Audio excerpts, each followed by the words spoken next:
প্রিয় ছাত্রছাত্রীরা, West Bengal police কনস্টেবলের ইন্টারভিউয়ের ডেট কিন্তু শিডিউল হয়ে গেছে। অ্যাডমিট কার্ড তোমরা সকলে হাতে পেয়ে গেছো।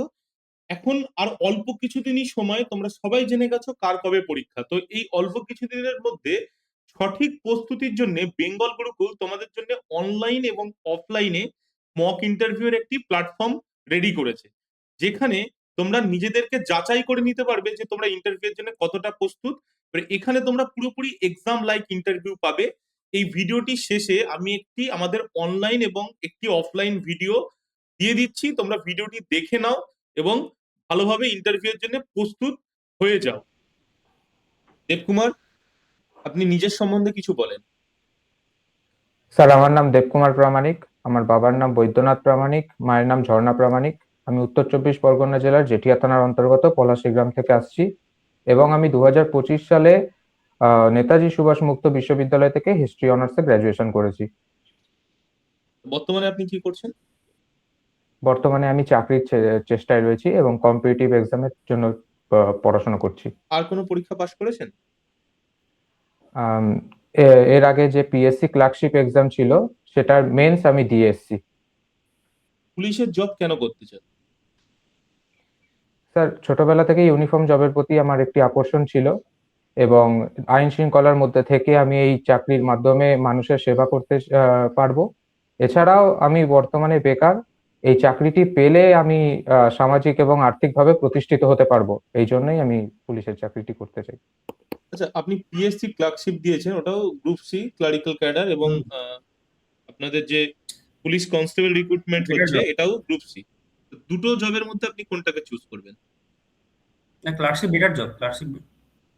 আম, স্যার, অবশ্যই আমি যেটা বেটার হবে আমার জন্য সেটাই আমি চয়েস করব, কিন্তু দুটো বর্তমানে দুটো আমি যেহেতু দুটো বেকার। জবেই দুটো জবেই একই পে স্কেল। হুম।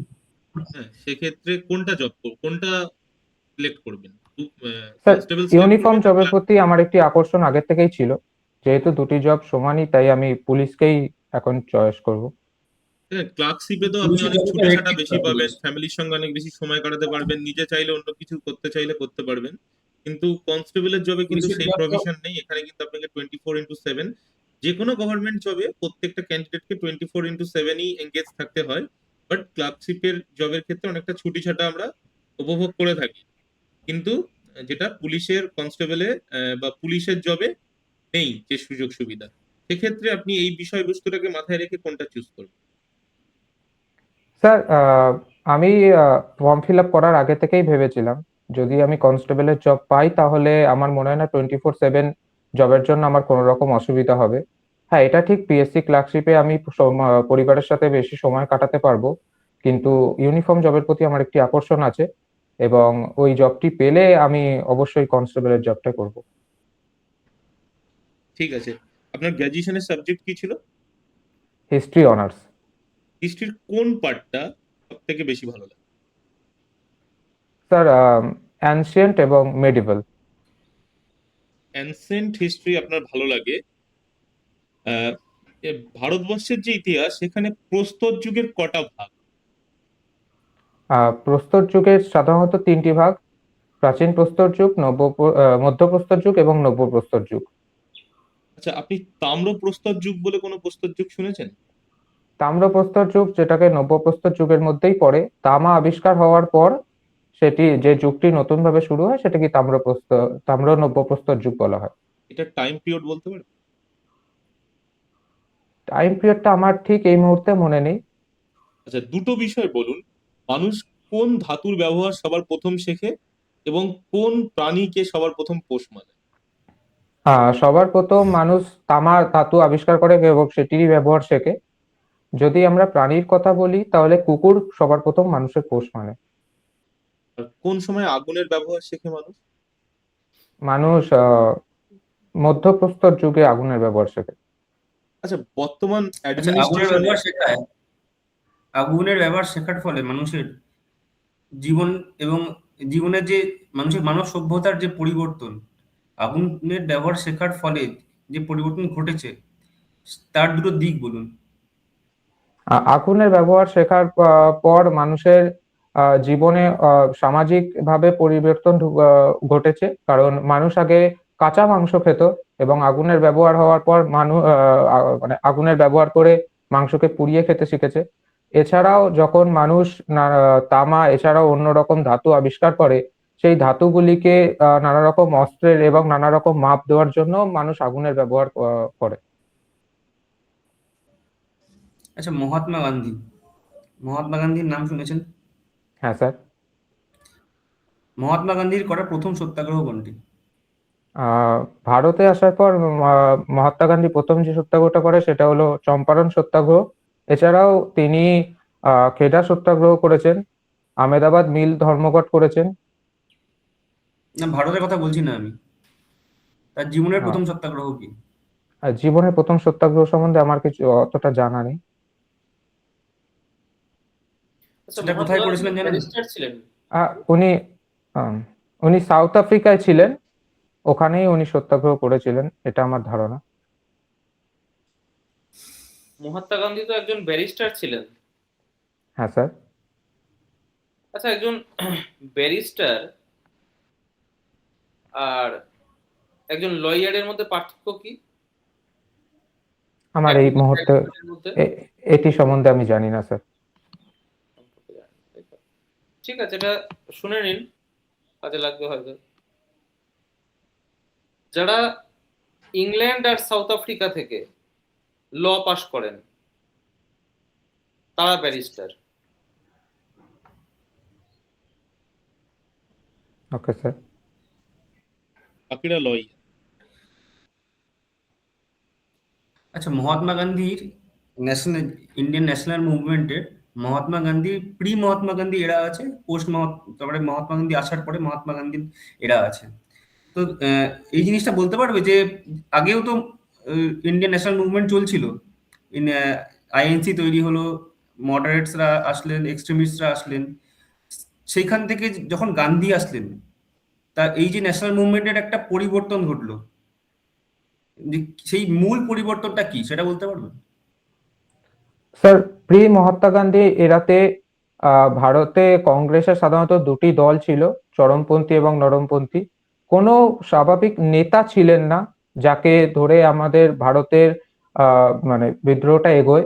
মহাত্মা গান্ধী আসার পর সাধারণভাবে ভারতীয় বিদ্রোহ একটি নেতা পায়, যার সাহায্যে ভারতীয় বিদ্রোহ আগে এগোতে থাকে। দেবকুমার, আপনি কি বিশ্বাস করেন যে মহাত্মা গান্ধীর জন্যই আমাদের দেশ দুটুকরো হয়েছে? উনি না থাকলে এটা হতো না। না স্যার, একদমই তা নয়। আহ, আমি মনে করি মহাত্মা গান্ধীর আমাদের দেশের স্বাধীনতা পাওয়া একটি বহুত বড় রকমের হাত আছে। মহাত্মা গান্ধী আমাদের দেশের স্বাধীনতার যে আন্দোলন, সেটা তো মহাত্মা গান্ধী আসার আগেও চলছিল। হ্যাঁ স্যার। তো এই আন্দোলনে মহাত্মা গান্ধীর, যদি আমি আপনাকে বলি একটা মানে একটাই অবদান বলুন, অনেক অনেক কথা বলতে হবে না, একটাই অবদান মহাত্মা গান্ধীর, সেই অবদান মহাত্মা কি বলবেন? মহাত্মা গান্ধীর অবদানে ভারতীয় বিদ্রোহ অনেক মানুষের কাছে ছড়িয়ে যায়। তার আগে যে বিদ্রোহগুলি ছিল সেটি সাধারণত বাংলা কেন্দ্র করে কিংবা মহারাষ্ট্র বা মুম্বাই কেন্দ্র করে ছিল। মহাত্মা গান্ধী আসার পর এটি জনগণের সামনে আসে এবং পুরো ভারতের মধ্যে ছড়িয়ে পড়ে। যেমন অসহযোগ আন্দোলন কথা আমরা বলতে পারি, যেটি ইংরেজদের বিরুদ্ধে করা ভারতের সর্বপ্রথম সবচেয়ে বড় আন্দোলন। ঠিক। Very good. দেবকুমার, পুলিশের অনেকটাই জব আছে। প্রোফাইলে কোন দিকটা তোমার সব থেকে ভালো লাগে? আম, স্যার, পুলিশের জব প্রোফাইলে সব থেকে ভালো আমার যেটা লাগে, গ্রাসরুট লেভেলে থেকে আমি মানুষের সাহায্য করতে পারি, এটি। কিরকম সাহায্য? নানা রকম জনগণের সেবা করতে পারি, আমি কোনো জায়গায় কোনো ঝামেলা হলে সেখানে গিয়ে মানুষকে সাহায্য করতে পারি আইনের মধ্যে থেকে। এছাড়াও নানা রকম জনসেবামূলক কাজ, যেমন ব্লাড ডোনেশন ক্যাম্প, এছাড়াও সরকারের যে স্কিমগুলি আছে সেগুলো সম্বন্ধে মানুষকে অবগত করাতে পারি। এগুলো তো ব্লাড এগুলো কি ডোনেশন পুলিশের ক্যাম্প বা কাজ? সরকারি স্কিম কিন্তু পুলিশের কাজের এগুলো তো মধ্যে পড়ে না। এনজিওরা করে ভালো। পুলিশের এটা ক্লাব, পার্টিকুলার কাজ এনজিও, কি? এদের কাজ তো এগুলো। তো তুমি এনজিও, পুলিশের কোনো একটা এনজিও করবে। পুলিশের পার্টিকুলার কাজটা কি অ্যাকচুয়ালি? পুলিশের প্রধান কাজ সমাজে আইন শৃঙ্খলা বজায় রাখা। ঠিক আছে। আচ্ছা, তোমার হবি কি?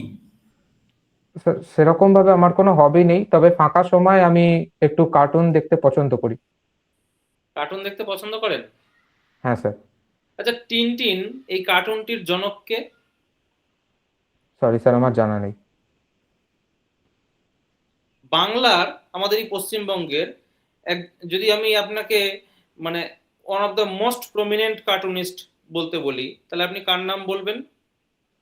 আমি নারায়ণ গঙ্গোপাধ্যায়ের নাম বলবো। উনি নারায়ণ একজন, গঙ্গোপাধ্যায় কি কার্টুনিস্ট?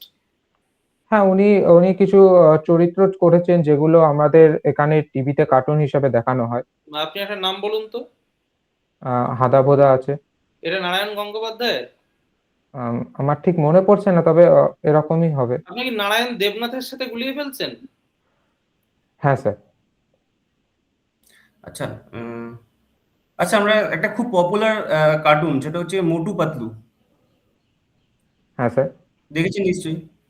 তাহলে এই আহ, ক্ষেত্রে এটা আমাদের সমাজের সমাজের কাছে যে এক মোটু পাতলু মানে এটা তাদের তাদের ফিগার ফিগার নিয়ে সমাজের মানে বাচ্চাদের মনের মধ্যে একটা আহ, বিষম ধারণা তৈরি করবে যে একজন মোটা একজন রোগা, তাদের বাচ্চাদের মনে আহ, এই ওরিয়েন্টেড একটা চিন্তা ভাবনা তৈরি করবে।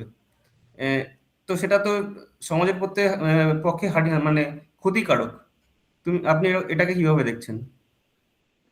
স্যার, আক্ষরিক অর্থে দেখতে গেলে মোটু পাতলু এখানে অবশ্যই একজন মোটা এবং একজন রোগা মানুষকে বোঝানো হচ্ছে। কিন্তু যিনি কার্টুনটি তৈরি করেছেন তিনি ওরকম ভাবেই নাম দিয়েছেন। আমার মনে হয় না বাচ্চাদের মধ্যে এর সেরকম ভাবে এফেক্ট পড়বে বা পড়া উচিত।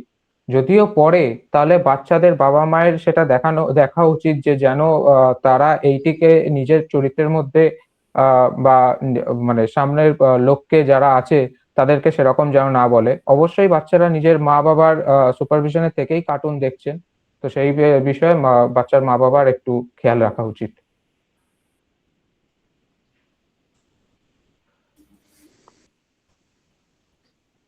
ঠিক আছে দেবকুমার। আচ্ছা, এসআইআর এর ফুল ফর্ম কি? SIR special full form, intensive revision. আচ্ছা, এটা এর গভর্নিং বডি কে কারা অর্গানাইজ করছে? Election commission of India. আচ্ছা, এখন চিফ ইলেকশন কমিশনার কে আছে জানেন? শ্রী জ্ঞানেশ কুমার মহাশয়। আর টোটাল কতজন কতজন চিফ কতজন ইলেকশন কমিশনার আছেন এখন চিফ ইলেকশন ইন্ডিয়াতে? কমিশনার থাকা এবং এনার সঙ্গে আমার মনে হয় 3 জন আছেন। যদিও আমি ঠিক মুহূর্তে মনে করতে পারছি না, তবে মনে হয় 3 জন। ঠিক আছে। ঠিক আছে দেবকুমার, ভালো হয়েছে ইন্টারভিউ, কিন্তু ওই ধন্যবাদ স্যার। দুই একটা প্রশ্নের উত্তরে একটু ঠিক করতে হবে, যেমন হবি বিষয়টা আরো যেটা। ভালো দেওয়া যায়, মানে চিফ ইলেকশন কমিশনের সাথে আর দুজন আছে, তিনজন নয়, ঠিক আছে। Okay sir.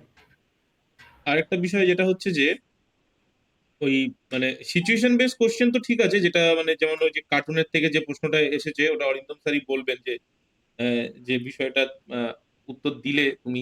দেখো এখানে মোটু পাতলু, এখানে আমরা কিভাবে দেখাচ্ছে একজন মোটা একজন রোগা, এখানে তাদের ফিগার নিয়ে একটা কমেন্ট তৈরি হচ্ছে, কিন্তু তার থেকেও বড় কথা তুমি এভাবে বলতে পারো যে কার্টুনে আমরা দেখছি তাদের ফিগার যেরকমই হোক, তারা দুজন সেখানে দুজন দুজনের বন্ধু, এবং সেখান থেকে বাচ্চারা এটাই শিখতে পারছে যে তাদের মানে ডাজেন্ট ম্যাটার যে ফিগার কি হচ্ছে বা সেটা কি, বা তাদের এই জিনিস মানে কেমন ফিগারের উপর ডিপেন্ড না করে তারা যে পরস্পর বন্ধু হয়ে থাকতে পারে, সেই জিনিসটা এখানে বেশি ডিসক্লোজ করছে। তো সেটা আরো সমাজকে আরো একটা ভালোই বেটার আইডিয়া অ্যাপ্রোচ, দিচ্ছে বলতে।